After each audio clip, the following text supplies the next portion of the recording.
Hi, నా పేరు doctor Lenin Reddy. ఈరోజు నేను మీతో డిస్కస్ చేయబోయే టాపిక్ ఏంటంటే పెరిఫరల్ న్యూరోపతి. ఈ పెరిఫరల్ న్యూరోపతి అనేది ఒక రకమైన మనిషి యొక్క ప్రాణాన్ని తీయదు, కానీ ఆల్మోస్ట్ ఆల్ ప్రాణం పోయినంత పని చేస్తుంది. ఎలాగూ అంటే దీంతో బాధపడే వాళ్ళు ఆ మాట చెప్తారు. ఈ జబ్బు శరీరం లోపల ప్రతి భాగాన్ని అంటుకోగలదు, ప్రతి భాగాన్ని ఇబ్బంది పెట్టగలదు, ప్రతి భాగాన్ని కూడా బాధ పెట్టగలదు. చాలామందిలో ఈ పెరిఫరల్ న్యూరోపతి ద్వారా చురుకులు, మంటలు, తిమ్మిర్లు, మొద్దుబారిపోవటము, కండలు పట్టేయటము, చేతులు కాళ్ళు బండగా అయిపోయినట్లుగా ఉండటము జరుగుతూ ఉంటుంది. కానీ కొద్ది మంది లోపల ఈ పెరిఫరల్ న్యూరోపతి వలన వేరే సమస్యలు లైక్ గుండె యొక్క వేగం ఎక్కువగా ఉండటము, దడదడగా ఉండటము, పేగుల కదలికలు సక్రమంగా లేకపోవటము, విరోచనం సాఫీగా అవ్వకపోవటము, ఇంకొంతమంది లోపల సెక్షువల్గా సంబంధించి కొంత ఎరెక్టైల్ డిస్ఫంక్షన్ అంటారు, లేదా ప్రెమెచ్యూర్ ఎజాక్యులేషన్ అంటారు. ఇంకొంతమంది లోపల యూరిన్కి వెళ్ళాలనుకున్నప్పుడు స్పీడ్గా వెళ్ళలేకపోవటం, తొందరగా కంప్లీట్ చేయలేకపోవటము, లేదా వెళ్ళాలనుకున్నప్పుడు ఆగలేకపోవడం, ఇవన్నీ కూడా జరుగుతూ ఉంటాయి. ఈ సమస్య ఎలా మొదలవుతుంది అంటే నరం తన యొక్క పని తను సక్రమంగా చేయలేకపోవటమే పెరిఫరల్ న్యూరోపతి యొక్క లక్షణం. ఈ పెరిఫరల్ న్యూరోపతి లోపల నరాలు ఒక సన్నటి దారాల్లాగా ఉండి దానిపైన ఒక పల్చటి పొర ఉంటుంది. దాన్నే మైలిన్ షీత్ అంటారు. ఈ మైలిన్ షీత్ అనేది కొంత అక్కడక్కడక్కడ లెగిసిపోయినట్లుగా దెబ్బతింటుంది. ఇంకొంతమంది లోపల ఒక నరం ఇంకో నరంతో కలిసే చోట ఉండే కొన్ని రకాల కెమికల్స్ డిస్టర్బెన్స్ లాగా రావచ్చు. ఇంకొంతమంది లోపల వాళ్ళ శరీరంలో ఉండే కొన్ని రకాల హార్మోన్లు, రసాయనాలు కొన్ని ఎక్కువ తక్కువలుగా ఉండటము, తక్కువ ఉండాల్సిన ఎక్కువ ఉండాలి తక్కువ ఉండటం కూడా జరుగుతూ ఉండొచ్చు.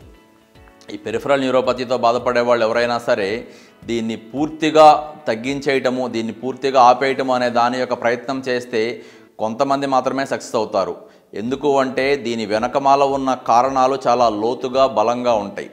ఎవరైతే ఈ వెనకమాల ఉన్న కారణాన్ని గట్టిగా పట్టుకోగలమో పెరిఫరల్ న్యూరోపతి రావడానికి ఎక్కడి నుంచి వస్తుంది, రక్తంలో మార్పులా, హార్మోన్లో మార్పులా, కెమికల్స్లో మార్పులా, నరం మీద పొర దెబ్బతింటుందా, లేదా వాళ్ళ శరీరం లోపల ఉండే వేరే రకాలైన కొన్ని రకాల జబ్బులు ఇలాంటి ఇబ్బందిని కలగజేస్తున్నాయా, నరం ఎక్కడన్నా నలిగిపోతుందా, లేదా గతంలో వాళ్ళు వాడిన కొన్ని మందుల ప్రభావంతో ఇలాంటి జబ్బులు ఏమన్నా వస్తున్నాయా, ఇలా అనేక రకాలుగా మనిషిని పరీక్ష చేసినప్పుడు మాత్రమే ఈ జబ్బు యొక్క కారణాన్ని మనం తెలుసుకోగలం. ఈ జబ్బు లక్షణాలను బట్టి వైద్యం చేయడం చాలా తేలిక. ఏ మందుల షాపులో వెళ్ళి అడిగినా సరే మందులు ఇస్తూ ఉంటారు. కానీ అలా కాకుండా ఈ జబ్బు యొక్క కారణాన్ని కనుక తెలుసుకోగలిగితే దీన్ని స్పీడ్గా పెరగకుండా కొంతవరకు ఆపటానికి లేదా పూర్తిగా తగ్గించడానికి అవకాశం ఉంటుంది. ఈ పెరిఫరల్ న్యూరోపతితో బాధపడే వాళ్ళలో కొద్దిమందికి చెప్పులు వేసుకుని నడవాలంటే చెప్పు వాళ్ళ కాలుకి నిలబడినట్లుగా ఉండదు, జారిపోతున్నట్లుగా ఉంటుంది. అలాగే ఇంకొంతమంది లోపల వాళ్ళు వేడి వస్తువుల మీద, చల్లటి వస్తువుల మీద కాళ్ళు పెట్టినా సరే ఆ తేడా కూడా తెలియదు వాళ్ళకి. ఒక రకంగా వేడి అంటే ఎండాకాలంలో కూడా వాళ్ళు స్పర్శ ఇబ్బంది లేకుండా నడుస్తూ ఉంటారు, కానీ దానివల్ల కాళ్ళకే పుళ్ళు పట్టడం ఇంకోటి జరగడం జరుగుతూ ఉంటుంది. కొద్దిమంది లోపల ఈ పెరిఫరల్ న్యూరోపతి ఉన్న వాళ్ళలో రక్తనాళాలకు సంబంధించిన సమస్యలు కూడా వస్తూ ఉంటాయి. దాంతో వచ్చే ఒక సమస్య పెరిఫరల్ వాస్కులర్ డిసీజ్ అంటారు. అలాంటి వాళ్ళలో కాళ్ళు కొంత నల్లబడిపోవటము, సన్నబడిపోవటము, పుళ్ళులాగా పట్టము, ఇంకొంతకాలం పోయేటప్పటికీ ఆ కాలు ఏదైనా వేలు కానీ పాదాలు కానీ కట్ చేసేసి తీసేయాల్సిన అవసరం కూడా వస్తూ ఉంటుంది. సో ఇంకొక అపోహ ఏంటంటే ఇది షుగర్ జబ్బు ఉన్న వాళ్ళకే వస్తుందని ఒక అపోహ సొసైటీలో ఉంది. అది కూడా ఖచ్చితంగా అబద్ధం. ఎందుకంటే పెరిఫరల్ న్యూరోపతి ఎవరికైనా రావచ్చు, ఏ వయసు వాళ్ళకైనా రావచ్చు, ఏ దశలో అయినా రావచ్చు. షుగర్ జబ్బు ఉన్న వాళ్ళలో దీని యొక్క తీవ్రత కానీ ఇది వచ్చే విధానం కానీ కొంత ఎక్కువగా ఇబ్బందిగా ఉంటున్నమాట నిజమే, కానీ షుగర్ ఉంటేనే వస్తుందనేది కూడా అపోహ మాత్రమే.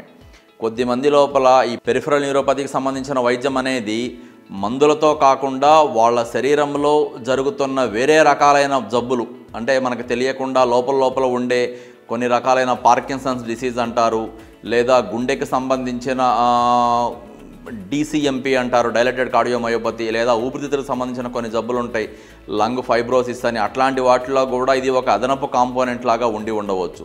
సో మీలో ఎవరన్నా కనుక ఈ పెరిఫరల్ న్యూరోపతితో బాధపడుతున్నట్లయితే దీని వెనకమాల జరుగుతున్న కారణం ఏంటి, ఏ కారణం చేత మీకు ఇది వస్తుందనే దాన్ని తెలుసుకోవడానికి ట్రై చేయడం ఒకటే దీనికి ఉన్న ఒక అత్యంత పరిష్కారం.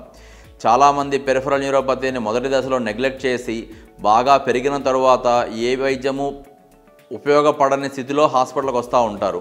సో అదొకటే గుర్తుపెట్టుకోండి. దీనికి తొందరగా హాస్పిటల్కి చూయించుకోవడం అనేది ఒకటే మీ యొక్క జబ్బుని పెరగనివ్వకుండా పూర్తిగా తగ్గించేదానికి కొందరు ఉపయోగపడుతుంది. Thank you. Doctor Lenin Reddy, MD, general medicine, gold hospital, Guntur.